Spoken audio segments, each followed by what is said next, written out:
Welcome back to Klink Africa, your holistic space that intertwines work, lifestyle, beauty, wellness, and arts. We are your hosts, Karabo Tsailani Nondumo and Sabe Mafuyane. And today we're joined by my personal person, Nosipho Siwisa-Damasane, my sister, a trailblazer, a glass shatterer. She's achieved numerous firsts in her career, and we're so glad you could join us today. Thank you so much. And we are showcasing your beautiful books. Yes, we are hoping to delve into these books, into your leadership style. I mean, we've worked together before, and I'm the first-hand recipient of your leadership style. And I've seen how you built teams, how you are a sister. You know, you remember one time after a meeting, we're like, okay, we need to go shopping. There's still some time before you have to fly. Yeah. And we get into this cosmetic store, and does she not wipe the store? And then she blames me, like it make me overspend now. I'm not sure I can afford my flight back. But those are the amazing memories I have of us, because we are career women, we are business women, we are professionals, but we're also girls. Right? We share our hopes and dreams. And a girl from Paddy. Yes, a small dot between King Williamstown and Grahamstown. People miss it and they don't know it exists. Yeah. And thank you for having me. Thank you. And how does Nosipho get here? From Paddy to superstar? To the world. To the world. Yeah. It's a long journey. But everything starts at home. I guess that's where it all started. In that Paddy, you're talking about having parents who were extremely focused in terms of where they want us to end, and us realizing that opportunities happen and therefore you grab them. And I won't lie to you, I didn't see that from the beginning. It happened with time. So, but it started off at home, and I think I've always been a very determined child, and I've always been focused. Even when I lose focus, I'm aware that I've lost focus. But I'm a child, I'm a teenager at some point, I'm an adolescent. So I've gone through the phases, but very focused, I think, from a very early age. Fantastic. I love that. I love the intentionality of your parents. And I think it's a theme that keeps coming through about the generation of our parents. And I love that they were focused, they saw the vision, and they kind of dragged us along until it made sense for all of us. And this is what we interpreted as strict, right? Yeah, because we wanted to be out in the streets. Yes. Yeah, but I mean, tell us about your parents, your early years. I think I had an amazing father who was high achiever, but extremely humble. I mean, he was humility defined. And how did we land in Paddy? He actually came to open a school after he finished his degree at Fort Hare, Nathaniel Pamela High School, which was a school that was named after my granddad on my mom's side. So Reverend Pamela actually blackmailed him in a way to come, and that ended up being our home. And I think growing up, we didn't sort of have those things like chores for girls and chores for boys. So we went to the dip to dip the cows on a Thursday and be late at school. We did the garden in December before we go to the beach, before New Year's. Festive season happens, and so I think our father was building us for the world without us realizing it. Specifically him, because my mom was a very strict parent. Like everything was a rule. She was a teacher and a nurse. So my dad was focused differently, because he never imposed himself on us. So he gave us a lot of examples for things that we must sample ourselves to see whether we fit in or not. Sure, I love that. And because you mentioned in the book that you were an A student, so he expected a lot from me, and he didn't always get it.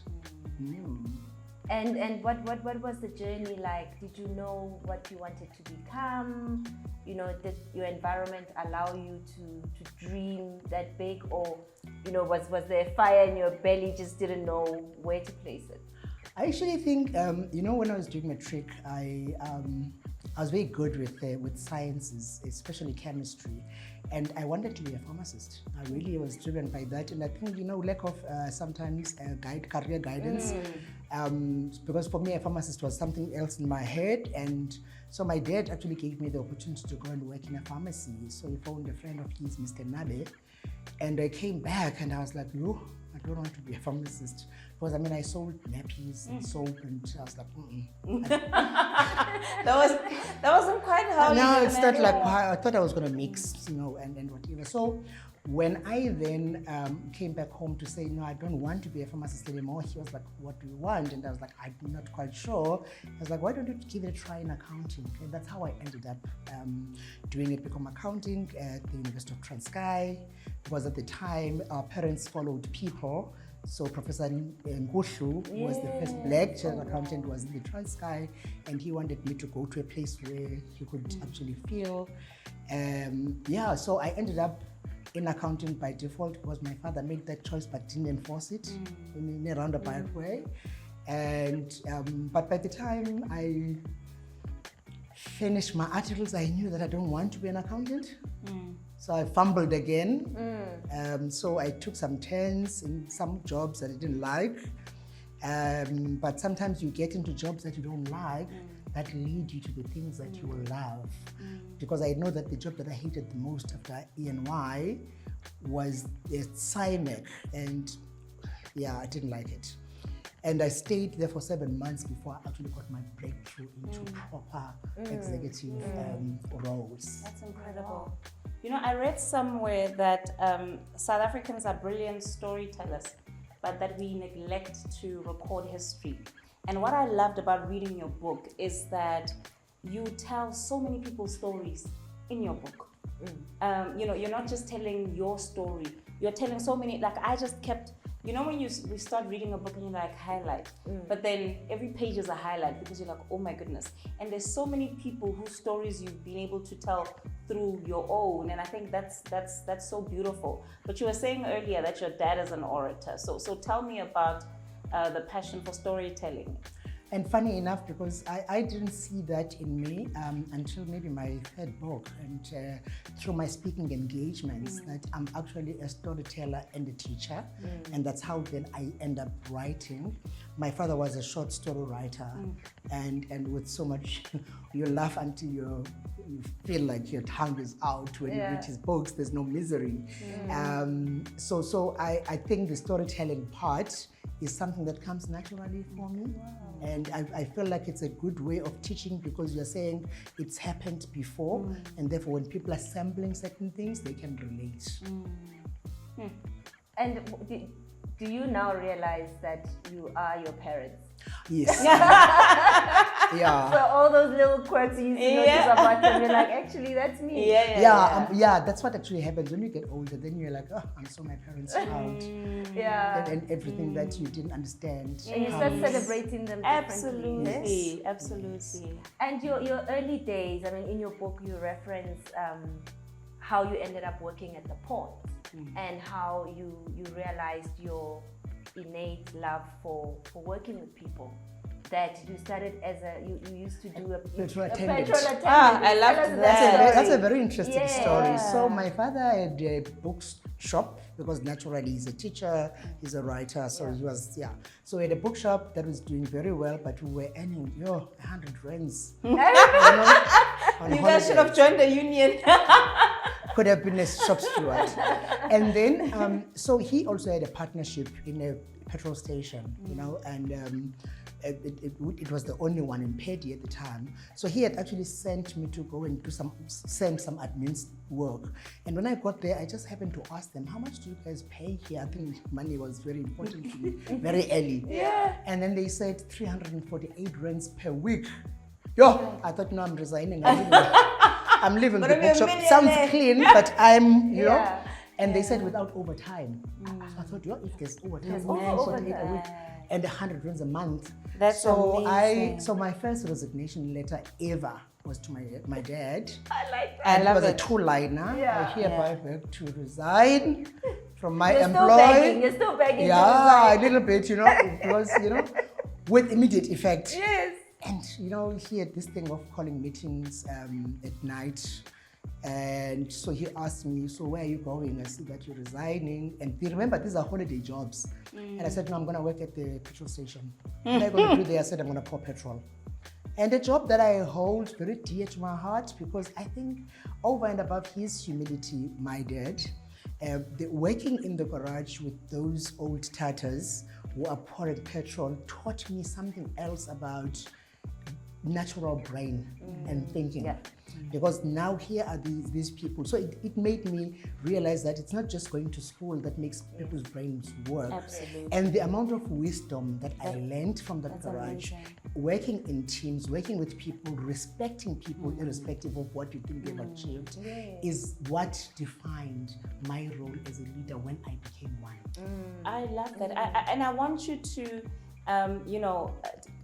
because as you were saying earlier, you're a teacher, and I think this is a teachable moment. We've heard the quote, don't despise the days of your small beginnings. And I think often young people if they can't draw a line from petrol attendant to what they eventually want to be, then they think, not in my path, I'm not going to do it.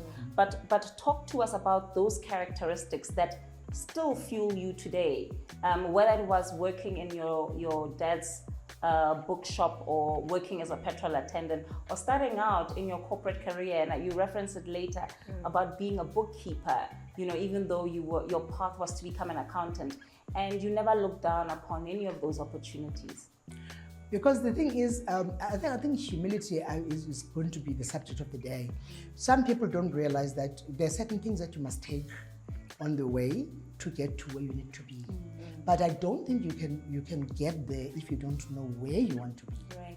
So that dream you're talking about, that just dreaming about what it is that you want to look like when you're older, and what the things that you want to do when you're older, and allowing them to define themselves as long as they grow. So for me, I incorporated hard work, and I incorporated just loving spaces that I'm in, even if things are tough, and not giving up on those that are actually difficult to achieve has helped me a lot to actually move forward. Thinking about quitting happens to all of us. Yes. But I think at that border of quitting, then redefining what it is that quitting looks like in terms of the bigger picture and the bigger dream is very important. And the role of pregnancy in your life. There's a pregnancy when you were still in school, and then there's a pregnancy that When I joined the ports. when you joined, I think it was EY. The ports. Oh, When I joined the ports. The ports, yes. So I always say to my kids, you can't even fight for space in terms of who you are in my life. I've got two daughters. We're all 16 years apart. So the first one came early. So yes, I had a teenage pregnancy when I was in high school. I think somewhere in the book, I referenced to the fact that anybody who was with me in high school, especially the latter part of my high school, wouldn't have thought anything would come out of me. Thanks to my father, who actually just saw that there's a lot more to this person than the madness. So in that madness, then those things happen. So my firstborn, who grew up like my sister, if you like, was a teenage pregnancy. But after 6 months of having her, my dad was like, "You're going to boarding school." Yeah. Because I don't want you to be a mother. We are going to be here to look after the child and all that. And I reconnected with her when she was 10, like to be a proper mother. When I finished my degree and I got married. So I no maternity leave, none of those things have happened to me in life.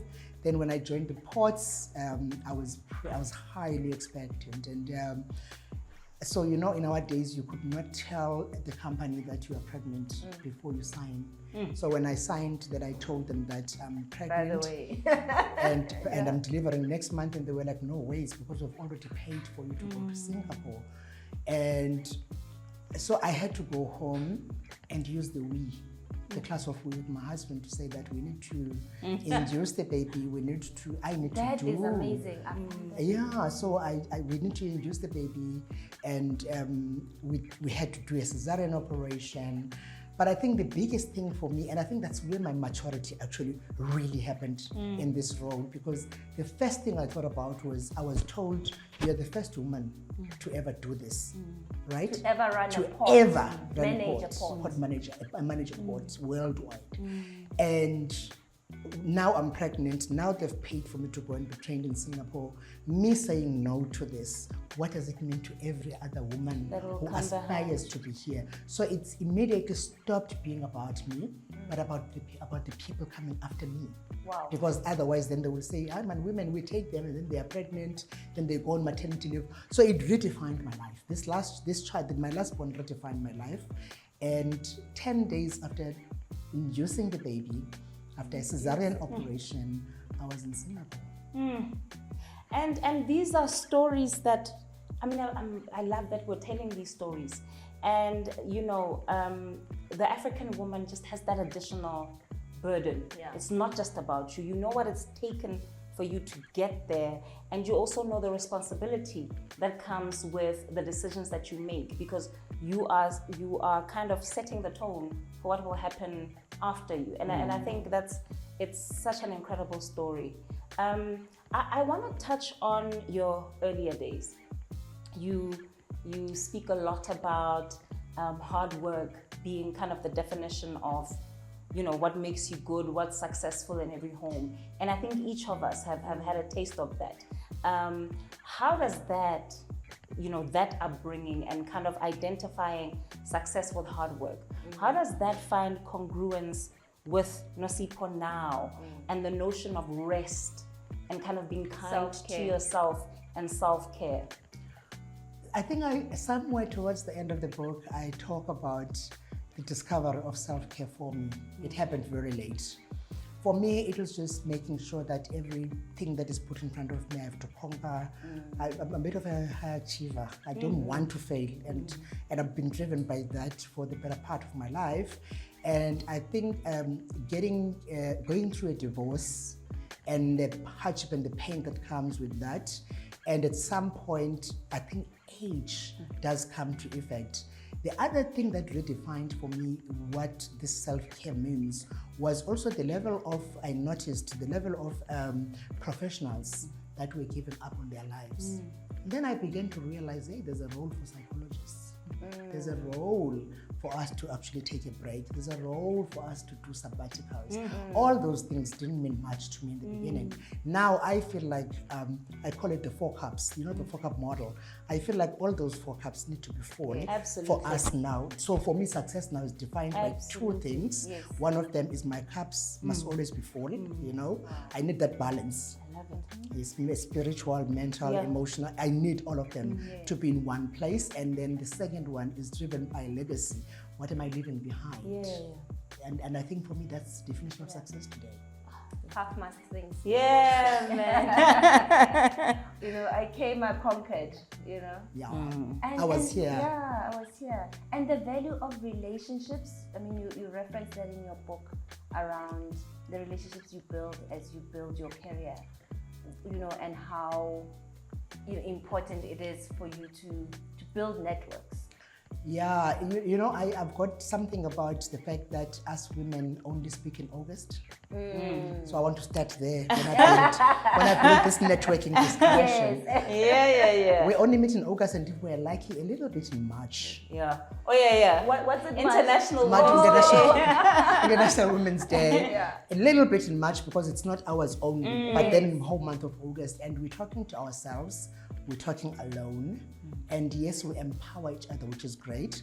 I feel men from a very early age are given that direction to networking because they go to the rugby with their fathers, they go to fishing with their fathers, so they learn the notion. They play golf with the fathers, and what do we do as women alone? But we're in the kitchen with our mothers. That's a problem, Karabo, because at the end of the day, today's woman is no longer defined by the kitchen alone. The kitchen is still important, but it's not enough. So the networking thing, what I noticed early when I was doing my articles with ENY, there would be Friday drinks, after work drinks. And I just realized that women have a tendency of just going home. And then with time, I realized that the things that they're talking about in the car when we're driving are not the things that are discussed in the boardroom. So they've had them in the Friday drinks because people are relaxed. So I caught up very early with that notion that I'm doing these networking things. And so I've been sort of teaching people that networking is so important because that's the only chance that you get a sponsor as well. Yes. Somebody who then gets to know what your ambitions are in Who the gets to know workplace. you. Who gets to know you, the person. Because they've got the seat on the table. When people are discussing opportunities that are coming, they remember your name. And I feel that has done a lot for me because I've had sponsors early, because by the time I got to corporate, after audit firms, I had already mastered the art of networking and where networking happens. Wow. Nosipho, I picked up another incredible point in the book where you speak about, so one is your parents' passion for education, but you talk about the importance of a quality education.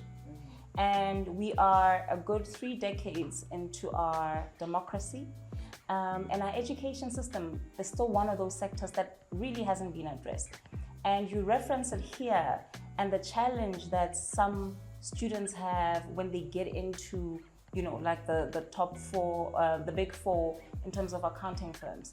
Because we also grew up at a time when, when our parents were making investments to take us to better schools, people used to say, but I'm a trick. And it really, really isn't, in that there's nuances in the working environment. And I just want you to touch on that for us. I think that, and that's a big difference because remember, we come from the group before you guys. So that quality education, those opportunities were even more limited. So I always say to people, I went to every school black, including my university for my junior degree, to the extent that I was very clear in my mind that when I do articles, I am going to go to the big 4. It was the big 5 at the time. It was just at the time when Anderson had that mishap. So going into those institutions, black institutions, and coming into the space where competition is not bringing any fairness. It's not saying that you come from this, so you fight for yourself from the back. Right. And then you get the opportunity through fighting and being helped by the fact that you have got a solid background where your parents love education and therefore you get the opportunity at home, brother. My parents were royal readers and I'm a Bantu education child. So that balance is not always fair, I feel, to kids even today, because these kids have to compete for the same jobs. So one of the reasons what made me want to write these books and continue to do so, especially to share my story in the first book, was to say to kids, you can actually go into those rural schools, you can go for that Bantu education, you can come and compete with the kids who actually got this quality education and still get the best results if you put your foot forward all the time, which is what I believe I did. Yes, I had the advantage of having educated parents, but I also think that me putting my front foot forward all the time benefited me to actually go and compete equally. One of because I also went through the accounting firm route, and one of the greatest injustices that we continue to suffer, or at the time, I don't know if this is still the same case now, after all that hardship, your parents struggling with you to take you to university, the adversities that you have to come across, you're still not given opportunity in the workplace. So articles are about job experience, right? It's about being signed off that you've done the necessary training to qualify as a chartered accountant. And you find that kids who don't come from traditional white schools, especially because in our traditional black schools, we're not taught to be assertive and go for what we want, outspoken, then we're still not getting those opportunities. So for me, it was amazing that you went through it and I went through it, where we have to learn to fight. Yes, after a couple of times crying in the toilet, I realized that it's not gonna give me the desired results. And then I decided to actually go and confront it. And I thought, when you confront it, like you're saying, Karabo, that because we don't come from those backgrounds where you can actually just go and confront things, you're taking a risk. So I took the risk first for myself, and then I took it for the team, because I was the second one to get there with Demi. And then I ended up being alone because Demi was in Namtata at ENY. And I actually had to go and confront the principals to say, we are not progressing. We're doing debtors and we're doing creditors and bank reconciliation forever. And we're watching other people who come after us, who come from Rhodes University, who are white, who are male, actually just going past. And doing meaningful work. Exactly. So that was the first struggle. And then when you talk, these environments actually quickly incorporate you. So if you're not careful, they can swallow you. Yes. So then when the black kids came after me, some of them from Rhodes, some of them from the traditionally black universities, they also were lumped into the same bucket, because now the guys are saying, but you are fine. And then I began to say, but I can't be fine alone. Right? Yes. So as something very interesting happened at ENY, we actually had, I asked Brett, who was my audit manager at the time, that I want to go to Exco. And he was like, what are you going to talk about? I said, just give me a window in the agenda. So I researched that week, and I was carrying books and books in terms of what the Mandela class of 1940, I was all over trying to see the struggles that they did for themselves. And I just came in, it was before independence, and I said to them, you know, you might never know, you're playing with these children's lives, and maybe these are the future Crystals, because at the time, Crystals was the governor of the Reserve Bank, and just putting those fights for them, fighting for myself and the team on a particular Monday, and everybody just waking up to the reality that racism is rife, and they're not noticing it, because it's not the race on the color, it's the race on the work. Absolutely. Type of work that you get. And I said, I'm not going to let these kids go through what I went through. So, but the biggest thing happened to us. Terrible, terrible. The following day, which is a Tuesday, they now want feedback. How did it go with the Exco? And we had a split in the cars, and we couldn't be in the same car. And we had the biggest accident that shattered Ernst & Young and took lives, and we were just never the same. And I think the white colleagues of mine, including the partners' lives, changed through that experience. And life was just different. We just became a very beautiful place to work for Ernst & Young. That cut across work, race, gender, Humanity took center but stage. that tragic incident took and that that Exco tragedy brought us to bring it together. Yes. Now on the back of that, you know, those biases, those quiet biases that happen in boardrooms. Talk to me about the significance, and you mentioned it in your book, of Kobodo and Nkonki, and how important those names are, and the stories we don't tell loudly enough, and what that did for you as a child from Pedi, knowing that, you know, those people have gone before you, and kind of your dreams. How did that validate your dreams? So for me, I still love them, both of them to this date. For me, I'm at varsity now, I'm doing my CTA, when I got a call from Kolani in Bisho to say that Cindy and Nonkululeko, which Nonkululeko was the first black woman accountant, and Kobodo, and Cindy Nkonki was the second one, who's Zilwa now. We were still very young at the time, so they were looking for 2 people to come and assist. So they recommended me from Bisho, and I went to do a part-time job with them. That defined more of what I want to be and what I would like to see black girls doing for themselves, because working in that audit firms, working for 2 young people who have just qualified themselves, opened their own office, navigated what it means to run your own business, and trying to be extremely good accountants, so that the color and the race and the gender is not actually worked against them in terms of output, and therefore the kind of training and exposure they gave us to manage our own accounts. So if you want to compare what I went through when I was in the big audit firms in the beginning and what I went through when I worked for them, I feel like with no real experience, they were willing to take a chance on me as another black girl. I think that deserves a clink. Absolutely. That's And Klink. thank you for telling that story. And maybe also what is likely to request another thing is the headline of your first book, Thriving in a Male-Dominated Society. Yeah, and you know, funny enough, as I was busy getting this thing, I kept being bugged by what the title of this book is going to be. And so I wrote the book without necessarily the title. And I realized that finding the woman within first becomes very important because society is male dominated. So I was leaning towards wanting to call the book Thriving in Male-Dominated Industries. And I realized that it's bigger than industries. It's actually society. Wow. So that's why I brought it down to society to say that we're actually competing in a world of male domination.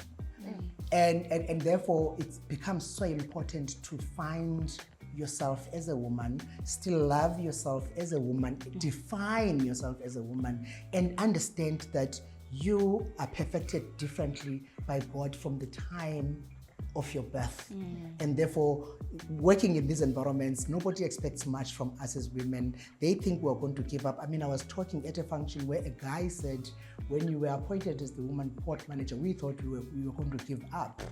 And I'm thinking about the fact that all I could think about was I'm going to be an expert in this thing. Absolutely. So that thriving in male-dominated societies is bigger than just the glass ceiling. Absolutely. Is actually holding it together for the long haul.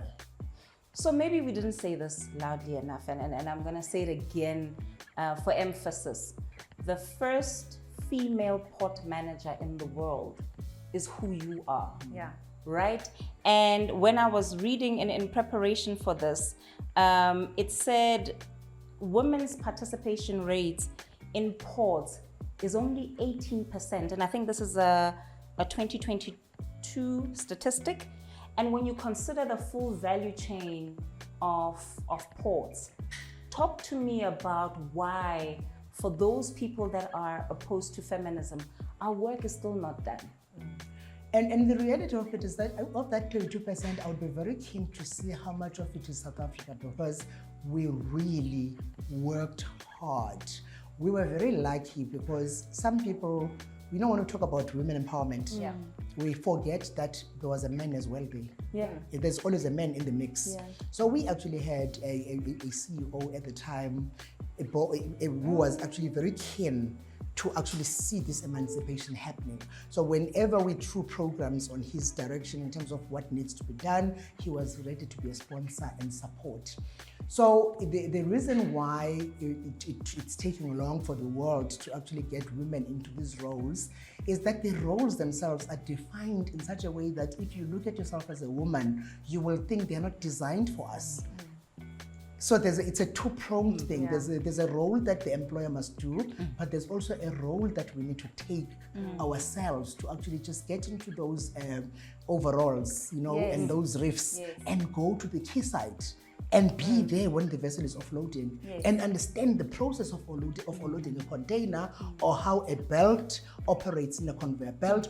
So we also need to do something to close the gap. Absolutely. But it's slow internationally. When I go Yeah. to conferences for ports and railways, I'm still finding that we're now beginning to see women coming up, but it's slower than South Africa. South Africa, we really have done And we a must whole pat ourselves lot. on the We back. really Yeah. have done. No, this is to SA because we forget to acknowledge the work Yeah, that we've the done. good work. You know, Great. The good work. Klink. Absolutely. Klink. Klink to SA.